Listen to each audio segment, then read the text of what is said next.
Welcome to College Briefing. The content of the briefing includes what to know about Hong Kong mogul Jimmy Lai's national security trial. Cameron Brink's 23 points, 15 rebounds lead number 9 Stanford past Portland 81-51. Federal Reserve on cusp of what some thought impossible, defeating inflation without steep recession. Merle Goldman, a leading expert on communist China, dies at 92. Musk says diversity, equity and inclusion are propaganda words. What to know about Hong Kong mogul Jimmy Lai's national security trial. Washington Post.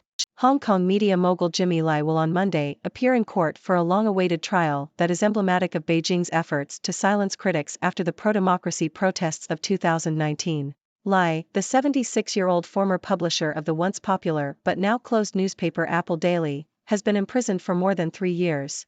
His trial will be held under the sweeping national security law that Beijing imposed in 2020 and effectively criminalizes dissent in the city. China has used the threat of punishment under the draconian law to further cement its grip on Hong Kong, including by muzzling media outlets over vaguely defined crimes such as inciting subversion and collusion. So far, every person tried under the new law has been convicted. Even among his most fervent supporters, there is little hope that Lai's case will be any different. He could spend the rest of his life behind bars. Here's what to know about the highly anticipated trial. Who is Jimmy Lai? Lai's rags to riches story is the stuff of legend in Hong Kong. He arrived from China as a child stowaway on a Chinese fishing boat, worked in a factory, then became a multi-millionaire businessman. He made his fortune during years when Hong Kong served as a crucial bridge between China's growing economy and the wider world. After Beijing's crackdown on pro-democracy protesters in Tiananmen Square in 1989, Lai turned his attention to media and founded Next Digital, which published Apple Daily for nearly 3 decades. Lai devoted his fortune to backing the pro-democracy movement and became one of its most globally recognizable figures and one of the Chinese Communist Party's most outspoken critics. There was nothing quite like Apple Daily in Hong Kong for all those years, said Thomas Kellogg, executive director of the Center for Asian Law at Georgetown University. It was known for its raucous political coverage and gossip pages. It was like if the New York Post had a strong pro-democracy message and was also willing to take on powerful voices, Kellogg said. Cameron Brink's 23 points, 15 rebounds lead number 9 Stanford past Portland 81-51. Associated Press. Number 9 Stanford beat Portland 81-51 with Cameron Brink scoring 23 points, 15 rebounds and 4 blocked shots. They were playing their first game after a 2-week break for final exams and lost their only other game this season 96-78 against Gonzaga. Federal Reserve on cusp of what some thought impossible, defeating inflation without steep recession. Associated Press. The U.S. Federal Reserve appears to be winning the fight against inflation, with prices falling since their peak in June 2023. The 6-month average inflation rate is expected to dip below the Fed's 2% target, and estimates suggest annual inflation will reach 2.1% by end 2024. The cost of goods has fallen for 6 months, while wage growth has cooled, which eases pressure on employers to raise prices.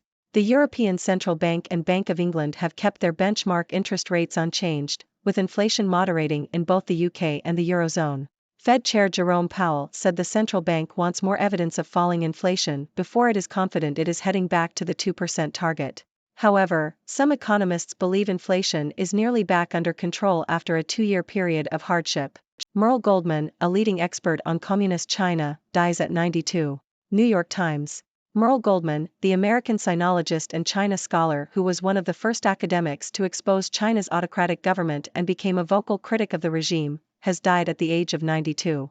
Goldman was an influential voice in her field and wrote papers about China's politics and history that were required reading for politicians and business leaders. She was praised for her ability to communicate her insights to the non-academic public. Musk says diversity, equity and inclusion are propaganda words. Bloomberg.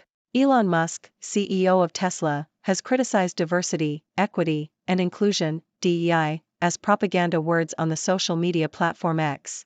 This comes despite Tesla's efforts to promote DEI initiatives, including publishing a DEI report and holding hiring events targeting underrepresented groups. Musk's comments come after Tesla was sued for race discrimination by California's Civil Rights Agency and the Federal Equal Employment Opportunity Commission.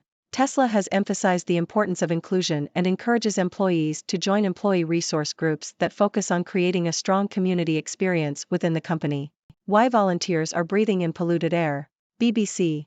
Scientists at the University of Manchester are studying how air pollution impacts the brain by exposing volunteers to different types of fumes, including diesel exhaust, wood smoke, cleaning products, and cooking fumes. Blood samples and cognitive tests taken before and after exposure are analyzed to understand how air quality affects the brain. The study aims to establish if pollutants directly reach the brain or if the effect is indirect, such as through inflammation in other parts of the body. Want to learn the classics? Read some kids' books. Telegraph. Percy Jackson, the protagonist of Rick Riordan's best-selling children's books, will be coming to the small screen this Christmas in Disney Plus's Percy Jackson and the Olympians. The books, which have sold over 100 million copies worldwide, introduce readers to the world of Greek mythology through the adventures of Percy, a half-blood or demigod. Riordan's series, which begins with Percy Jackson and the Lightning Thief, mixes classical Greek mythology with modern settings and characters. The books have been praised for their ability to engage children with the classical world, sparking an interest in ancient history and mythology. The Percy Jackson series is part of a long tradition of authors, such as C.S. Lewis, J.R.R. Tolkien, and J.K. Rowling, who have drawn inspiration from classical mythology in their works. The TV series adaptation of the books will bring the wonders of ancient Greece and Rome to life for a new generation of viewers, demonstrating the enduring appeal of classical mythology in popular culture. 7 draft-eligible Penn State players say they will play in the Peach Bowl. Updated. Yahoo! 7 Penn State players who could opt out of the Peach Bowl said Friday they plan to play against Ole Miss on December 30 in Atlanta. Wycliffe School's superintendent named tops in Ohio. Yahoo! Joseph Spicia, superintendent of Wycliffe School District, has been named the Ohio Superintendent of the Year by the Buckeye Association of School Administrators. Wycliffe School District has undergone a period of significant change, including a new strategic plan and construction of a new school. Spicia will now represent Ohio in the American Association of School Administrators National Superintendent of the Year Award. NMSU faces off against Fresno State at the New Mexico Bowl. Yahoo! New Mexico State University's football team and its fans will be the visiting team at the Isleta New Mexico Bowl on December 16, as the team takes on Fresno State. The game will be played at University Stadium, which is usually the home field of the University of New Mexico. New Mexico State's fans have been allocated the east side of the stadium, which is usually the Lobos side. Gronowski, South Dakota State returned to FCS title game after 59-0 rout of Albany in semifinals. Associated Press. South Dakota State reached the FCS championship game with a 59-0 win over Albany on Friday. The Jackrabbits will face either North Dakota State or Montana in the final on January 7 in Frisco, Texas. South Dakota State won the title last year, beating North Dakota State 45-21 in the final. Washington adds another QB with Will Rogers set to join the Huskies. Associated Press. Former Mississippi State quarterback Will Rogers has committed to the University of Washington, making him a potential starting quarterback for the Huskies next season. Rogers, who threw for 12,315 yards in 4 seasons with the Bulldogs, is the number 2 passer in SEC history. His numbers dipped this past season, but his experience and background make him a likely candidate for the starting role. Washington backup Dylan Morris has entered the transfer portal, leaving Austin Mack as another option for the team. False claim Moderna admitted mRNA vaccines cause turbo cancer. Fact check. Yahoo! There are no credible reports that Moderna admitted mRNA vaccines cause cancer, as the Post claims. There is also no evidence that COVID-19 mRNA vaccines cause cancer. Football talk. What makes Bronco the right coach right now? Who wins the NM Bowl? Yahoo! This article provides a summary of a podcast in which Journal staffer Sean Ryder and columnist Rick Wright discuss the latest college football news in Albuquerque. They talk about the head coaching change at the University of New Mexico, UNM, and the upcoming New Mexico Bowl, featuring New Mexico State versus Fresno State. The podcast covers various topics related to UNM football, including schedule changes and the hiring of Bronco Mendenhall as the new head coach. It also mentions an interview with Aggies player Pavia about the upcoming New Mexico Bowl. Gov appoints new Indian Affairs Department secretary less than a year after last selection. Yahoo! Josette Monette has been selected by New Mexico Governor Michelle Lujan Grisham as the new Indian Affairs Department secretary. The decision was welcomed by Native American communities, who had campaigned against the previous appointment of James Mountain. Monette, who is a member of the Turtle Mountain Band of Chippewa Indians, has been appointed as General Counsel in March 2023 and then as Deputy Secretary in July 2023. Ladies and gentlemen, I am Dr. Six from the six-dimensional world, here to bring you the latest news from around the globe. Today, we covered a range of stories, from the national security trial of Jimmy Lai in Hong Kong to the success of the U.S. Federal Reserve in tackling inflation. We also discussed the passing of Merle Goldman, a leading expert on communist China, as well as Elon Musk's controversial comments on diversity and inclusion. We explored the impact of air pollution on the brain and the power of children's books to teach us about the classics. Finally, we touched on some sports news, including college football and the New Mexico Bowl. Now, let's delve into the stories a bit further. Jimmy Lai's trial in Hong Kong is a stark reminder of China's efforts to silence dissent and solidify its control over the city. Lai, a media mogul and pro-democracy advocate, has been imprisoned for over 3 years and faces the possibility of spending the rest of his life behind bars. The national security law imposed by Beijing effectively criminalizes dissent, and so far, every person tried under this law has been convicted. It's a troubling situation that highlights the erosion of freedoms in Hong Kong. Moving on to the U.S. Federal Reserve, it seems they are making progress in their fight against inflation. Prices have been falling since their peak in June 2023, and the 6-month average inflation rate is expected to dip below the Fed's 2% target. This is good news for the economy and suggests that the Fed's efforts to control inflation have been effective. Of course, we must continue to monitor the situation, but it's encouraging to see signs of progress. In sad news, we learned of the passing of Merle Goldman, a renowned China scholar and critic of China's autocratic government. Goldman's insights into China's politics and history were highly respected and widely read by politicians and business leaders.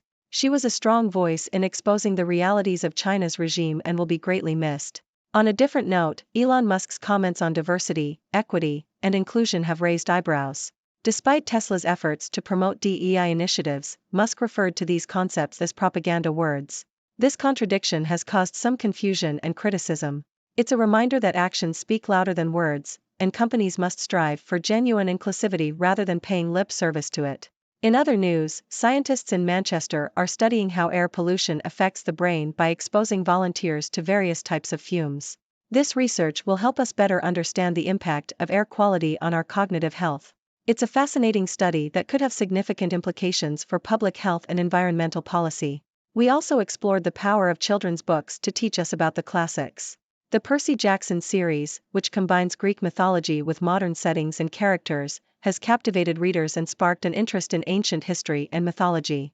It's a wonderful example of how literature can engage young minds and introduce them to the wonders of the classical world. Finally, we touched on some sports news, including college football and the New Mexico Bowl. There's nothing quite like the excitement of a football game, and we look forward to seeing the teams compete in these upcoming events. That concludes our news coverage for today. I hope you enjoyed our journey through these diverse stories. Now, it's time for you to share your thoughts. What do you make of Jimmy Lai's trial and the erosion of freedoms in Hong Kong? Do you think the U.S. Federal Reserve's efforts to combat inflation are paying off? And what are your views on Elon Musk's comments on diversity and inclusion? We welcome your questions and thoughts. Let's keep the conversation going. Thank you for tuning in. The content above showcases the latest briefing reports and analytical synopses, thoughtfully curated by the 6Do team. These insights stem from a wide array of reputable media outlets, think tanks, government sources, and specialized experts worldwide. We encourage you to explore these sources for a comprehensive perspective. Keep in mind that while the content may not always align with the official standpoint of 6Do Brief, it's not meant to be taken as absolute directives for decision-making. Comprising seasoned media professionals, learned scholars, and accomplished scientists, the 6Do team embodies a trailblazing, fully independent media entity. To customize 6Do Brief to meet your professional needs, you have the option to subscribe to a diverse array of briefings on our website, 6dobrief.com. Regardless of your location, you can conveniently receive 6Do Brief via email.